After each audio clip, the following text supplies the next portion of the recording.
ବିଚାରକର୍ତ୍ତା 10 ପର୍ବ। ଅବିମେଲେକର ମରଣ ଉତ୍ତାରେ ଇସାଖର ବଂଶୀୟ ଦୋଦରର ପୁତ୍ର ପୁୟାରର ପୁତ୍ର ତୋଲୟବ ଇସ୍ରାଏଲ ଉଦ୍ଧାର ନିମନ୍ତେ ଉତ୍ପନ୍ନ ହେଲେ। ସେ ଇଫ୍ରେମ ପର୍ବତମୟ ଦେଶସ୍ଥ ସାମିରରେ ବାସ କଲେ। ପୁଣି ସେ 23 ବର୍ଷ ଇସ୍ରାଏଲର ବିଚାର କଲେ। ତହିଁ ଉତ୍ତାରେ ସେ ମଲେ ଓ ସାମିରରେ କବର ପାଇଲେ। ତାହା ଉତ୍ତାରେ ଗିଲିଆଦର ଜାଇର ଉତ୍ପନ୍ନ ହେଲେ। ସେ 22 ବର୍ଷ ଇସ୍ରାଏଲ ବିଚାର କଲେ। ପୁଣି ତାଙ୍କର 30 ପୁତ୍ର ଥିଲେ। ସେମାନେ 30 ଗର୍ଦ୍ଧବରେ ଚଢ଼ିଲେ ଓ ସେମାନଙ୍କର 30 ନଗର ଥିଲା। ସେ ସବୁକୁ ଆଜି ଯାଏ ହାବୋତ୍ ଜାଇର ଗ୍ରାମ ବୋଲାଯାଏ। ତାହା ସବୁ ଗିଲିୟଦ ଦେଶରେ ଅଛି। ଏ ଉତ୍ତାରେ ଜାଇର ମଲେ, କାମନରେ କବର ପାଇଲେ। ଅନନ୍ତର ଇସ୍ରାଏଲ ସନ୍ତାନଗଣ ସଦାପ୍ରଭୁଙ୍କ ଦୃଷ୍ଟିରେ ଯାହା ମନ୍ଦ ତାହା ପୁନର୍ବାର କଲେ। ଆଉ ବାଲ ଦେବତାଗଣର, ଅଷ୍ଟାରୋତ ଦେବୀଗଣର ଓ ଅରାମ ଦେବଗଣର, ସିଦୋନ ଦେବଗଣର, ମୋୟାବ ଦେବଗଣର ଓ ଅମନ ସନ୍ତାନମାନଙ୍କ ଦେବଗଣର ଓ ପଲେଷ୍ଟିୟ ଦେବଗଣର ସେବା କଲେ। ପୁଣି ସେମାନେ ସଦାପ୍ରଭୁଙ୍କୁ ପାଶୋରିଲେ ଓ ତାହାଙ୍କ ସେବା କଲେ ନାହିଁ। ଏ ନିମନ୍ତେ ଇସ୍ରାଏଲ ପ୍ରତିକୂଳରେ ସଦାପ୍ରଭୁଙ୍କ କ୍ରୋଧ ପ୍ରଜ୍ୱଳିତ ହେଲା। ପୁଣି ସେ ପଲେଷ୍ଟିୟମାନଙ୍କ ହସ୍ତରେ, ଅମନ ସନ୍ତାନମାନଙ୍କ ହସ୍ତରେ ସେମାନଙ୍କୁ ବିକ୍ରୟ କଲେ। ତହିଁରେ ସେମାନେ ସେହି ବର୍ଷ ଇସ୍ରାଏଲ ସନ୍ତାନଗଣକୁ ଚୂର୍ଣ୍ଣିଶିନ୍ନ କଲେ।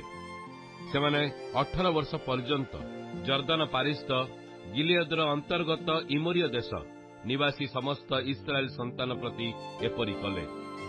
ଆହୁରି ଅମନ ସନ୍ତାନମାନେ ଜିହୁଦା ବିରୁଦ୍ଧରେ, ବିନ୍ୟାମିନ ବିରୁଦ୍ଧରେ, ଇଫ୍ରିୟମ ବଂଶ ବିରୁଦ୍ଧରେ ଯୁଦ୍ଧ କରିବା ପାଇଁ ଜର୍ଦ୍ଦାନ ପାର ହୋଇଗଲେ। ତହିଁରେ ଇସ୍ରାଏଲ ଅତିଶୟ କ୍ଲେଶ ପାଇଲେ। ତେଣୁ ଇସ୍ରାଏଲ ସନ୍ତାନଗଣ ସଦାପ୍ରଭୁଙ୍କ ନିକଟରେ କ୍ରନ୍ଦନ କରି କହିଲେ, ଆମ୍ଭେମାନେ ତୁମ୍ଭ ବିରୁଦ୍ଧରେ ପାପ କରିଅଛୁ, କାରଣ ଆମ୍ଭେମାନେ ଆପଣମାନଙ୍କ ପରମେଶ୍ୱରଙ୍କୁ ପରିତ୍ୟାଗ କରିଅଛୁ ଓ ବାଲ ଦେବତାଗଣର ସେବା କରିଅଛୁ।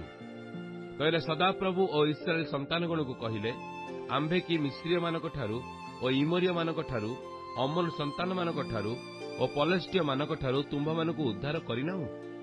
ଆହୁରି ସିଦିଓନୀୟମାନେ ଓ ଅମାଲିକୀୟମାନେ ଓ ମାୟୋନୀୟମାନେ ତୁମ୍ଭମାନଙ୍କ ପ୍ରତି ଉପଦ୍ରବ କଲେ। ତହିଁରେ ତୁମ୍ଭେମାନେ ଆମ୍ଭ ନିକଟରେ କ୍ରନ୍ଦନ କରନ୍ତେ ଆମ୍ଭେ ସେମାନଙ୍କ ହସ୍ତରୁ ତୁମ୍ଭମାନଙ୍କୁ ଉଦ୍ଧାର କଲୁ। ତଥାପି ତୁମ୍ଭେମାନେ ଆମକୁ ପରିତ୍ୟାଗ କରିଅଛ ଓ ଅନ୍ୟ ଦେବତାଗଣର ସେବା କରିଅଛ। ଯେହେତୁ ଆମ୍ଭେ ଆଉ ତୁମ୍ଭମାନଙ୍କୁ ଉଦ୍ଧାର କରିବା ନାହିଁ। ତୁମେମାନେ ଯେଉଁ ଦେବତାଗଣକୁ ମନୋନୀତ କରିଅଛ ସେମାନଙ୍କ ନିକଟକୁ ଯାଇ କ୍ରନ୍ଦନ କର। ତୁମ୍ଭମାନଙ୍କ ସଙ୍କଟ ସମୟରେ ସେମାନେ ତୁମ୍ଭମାନଙ୍କୁ ଉଦ୍ଧାର କରନ୍ତୁ।